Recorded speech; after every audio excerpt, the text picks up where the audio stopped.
ignored my destiny once. I cannot do that again. Even for you.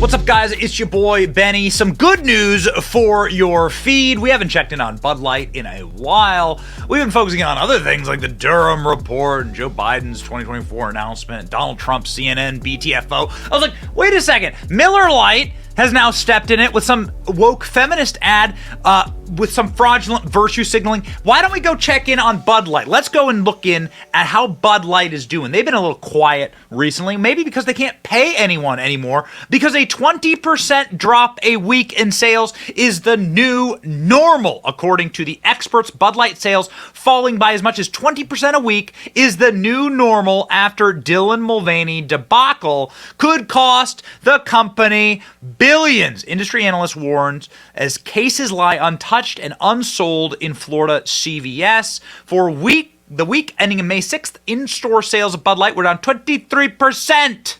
Bud Light's new plummeting market share, 20% a week, could be the new normal, according to this homie, Bump Williams, who looks at the industry and reads the data.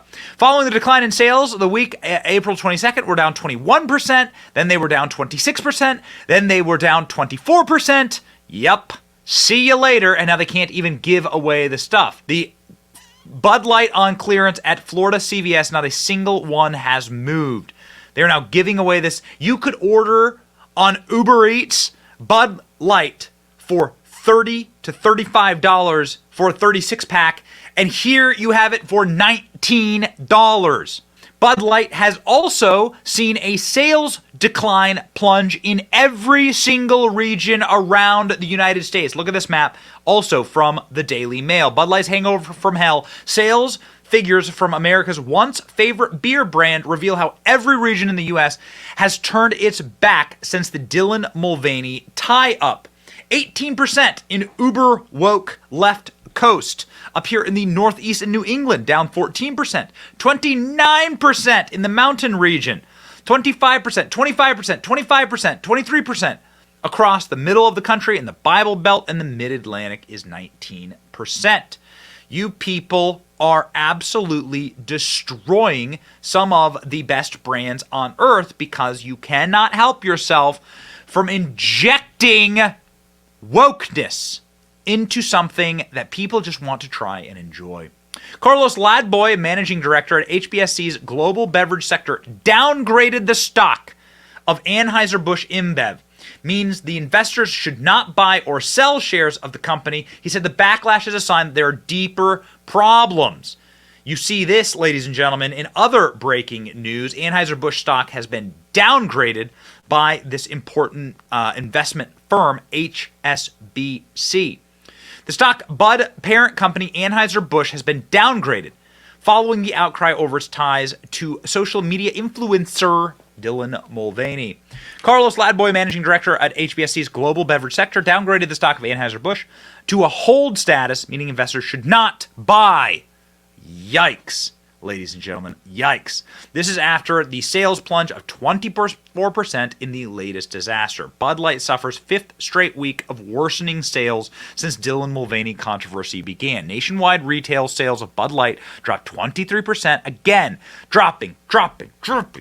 Sales of Anheuser-Busch brands also continue to drop, albeit slower, but they are affecting all these other brands, including Budweiser and Michelob Ultra and Natty Light. Seems to be where the brand's weekly declines have started to settle, falling in that 20% range over the past few weeks, Bump Williams, executive of the consultancy, said of Bud Light. I wonder if this is going to be the floor. Meanwhile, rival brands competing against Bud Light, number one beer in the U.S., generating revenue of $4.8 billion last year, are grabbing market share faster because Bud Light has given them the market share. Ladies and gentlemen, check this out from DC Drano, who's been great on all of this. Bud Light update, good news. Anheuser-Busch had $132 billion in market cap. As of 5/10, now it's $122 billion. That means $10 billion loss. The bleeding hasn't stopped. On the contrary, it is getting worse. This is a full-blown crisis right now, ladies and gentlemen. A full-blown, total and complete panic crisis for Bud Light and Budweiser. And you know what? It could have all been prevented. Once more, it could have all been prevented. Time and time again, we see the exact same thing happening. It's happening right now with woke Miller Lite and their executives. Here's what happens, and here's the entire reason for this going on right now.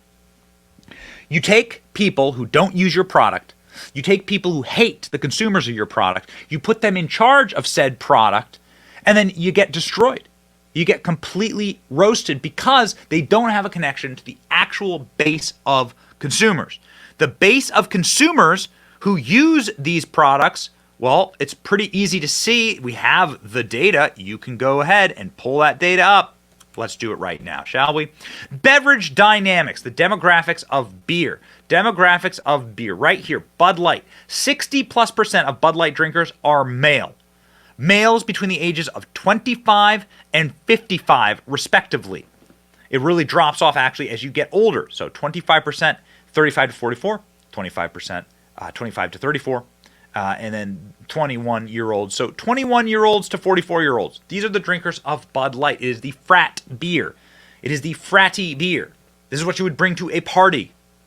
Yet they hire people like Alyssa Heinerscheid, who is a self-loathing, self-hating leftist who used to be a party girl when she was at Harvard, but now hates the fratty culture, hates the out-of-touch humor, and wants to make sure that she is impressing her Greenwich, Connecticut moms and the people inside of her advertising school. And so she goes after and goes against the Bud Light core constituency of drinkers and consumers. There's all the data you need right there. Men, young men generally, are the light beer drinkers in America. And that stays consistent for Coors Light. That stays consistent for Miller Lite. Young men who are drinking. So you should not betray or be embarrassed by your audience. You should embrace your audience. That is the key to all marketing. But lo and behold, the light beer industry is losing its market share overall. This was a trend that started long before it went woke. And so in a panic, they went woke to try and attract new customers. Not going to work. Not going to work. You will end up destroying yourself and your brand, but that is actually what wokeness does. Destroys the mind, body, and soul. And so, good luck. You made your bed.